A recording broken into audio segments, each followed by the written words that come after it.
Hello everyone, welcome to the Batman Universe and Rob's Rogues, and today we are taking a look at Ra's al Ghul. A very cool figure, and this is the first official figure from the Batman and Robin line, and this figure comes to us from the year 1995. So I'm looking at my little cheat sheet and notes here. I believe, if I'm saying this correctly, this is the first The Adventures of Batman and Robin regular line figure that we've looked at.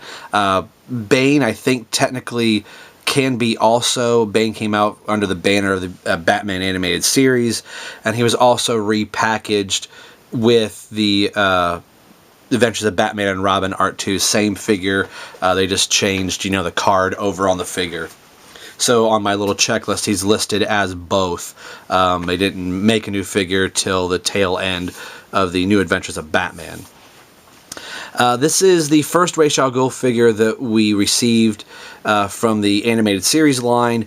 There was a second where he's in his more traditional green cloak, but he also comes with Talia, Batman, I think Alfred, and that is a pretty pricey 4-pack to get. It's definitely one I would love to have, but at the time I think it might have been $15 to $20, and I kept telling myself, oh, I'll pick it up, and you know what happens every time you make statements like that? You never actually pick up the thing that you say you're going to, and now it's $60, $70. So if anybody has that Ra's al Ghul and would like to get rid of it, and Talia, hey, let me know, we'll talk.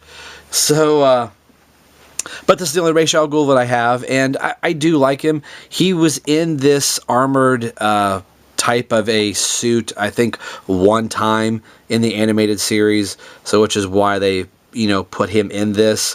I think I just would have made the standard figure and been done with it, but he was wearing this mask. And I'm touching the sword here. This is one of the few times where they give an actual real accessory to a figure that is in great proportion to the figure. It looks real, it doesn't look cheesy, and then of course we get this big oversized gun so we could have a missile to fire. They could have not given us this and just had the sword, and that'd have been perfect. So when I do pose him on my shelf, is he holding this gun? No. Is he holding the sword? Definitely yes. I think this is a very good accessory. And see, they can do real type of accessories, and yeah, you could sit here and shoot your figures back and forth, but 9 times out of 10 nobody really used these. Now maybe somebody out there is going to say, Rob, I used mine all the time. But since I'm kind of talking about accessories and things here, we will fire this one off as we always do. So, sorry, Ra's, I'm going to use your weapon against you. And there he goes. That is for your daughter killing Damien. Take that. Should have raised her better. Allowing. There we go. I'm on a tangent. Well, yeah, I haven't got to that video yet, so let's get back to the animated series figure. So we have that accessory, we have the sword, and then the mask that he is wearing, a nice rubber mask. Looks very good. Again, if you watch the animated series videos, it's exactly like it appears. So, I mean, they did a really good job, and it's nice, pliable, that you could have Robin wearing this. You could have anybody really wearing this, because it's made out of a real, stretchy, rubbery type of plastic. So really good accessory. So we get a look at the face of Ra's al Ghul, and just a spot-on representation of how he looked in the animated series. You can see I have a little bit of the paint worn off. I think that's probably from putting the mask off and on. I generally have him on my shelf holding his mask. I don't generally have it on, but for the sake of the review I'd put it back on.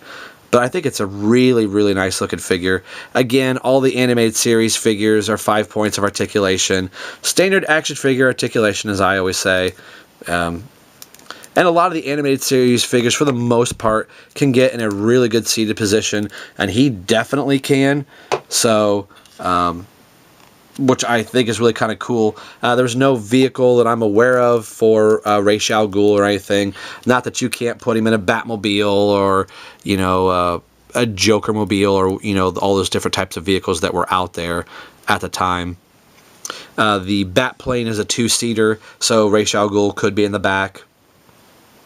I've always liked Ra's or Raz al Ghul, but I believe from Paul Dini, he has always said it's Ra's, if I'm quoting that right. Somebody out there could probably correct me, but I think it's a nice looking figure.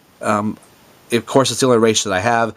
I would definitely like the other figure just so I would have 2 to choose from to be able to pose on my shelf. The one that's in the green cloak, I do think is the better figure, but he's really pricey. You can find him out on eBay. I think even loose, I think he might be $20. So as a whole pack, especially with getting Talia as well, that's a figure I would definitely like to get. Like I said, they're pushing $80, $90 for 4 figures. So little bit of a high price to pay. So I'm always out there looking for somebody that has animated series figures that is, you know, not wanting them anymore, or, you know, hit me up and we'll talk. But this is from 1995, so I thought we would jump just a little bit forward here. We'll kind of get up a little bit closer to Ra's. Again, he, I believe, is a late second season addition to the animated series. I don't have my second season disc with me to verify that, but I know he's not in the first season or the first volume.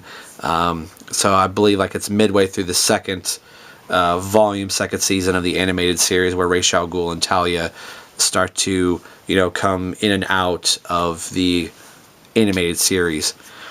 So today we've been taking a look at Ra's al Ghul from the 1995 The Adventures of Batman and Robin line, which is obviously still the Batman animated series line.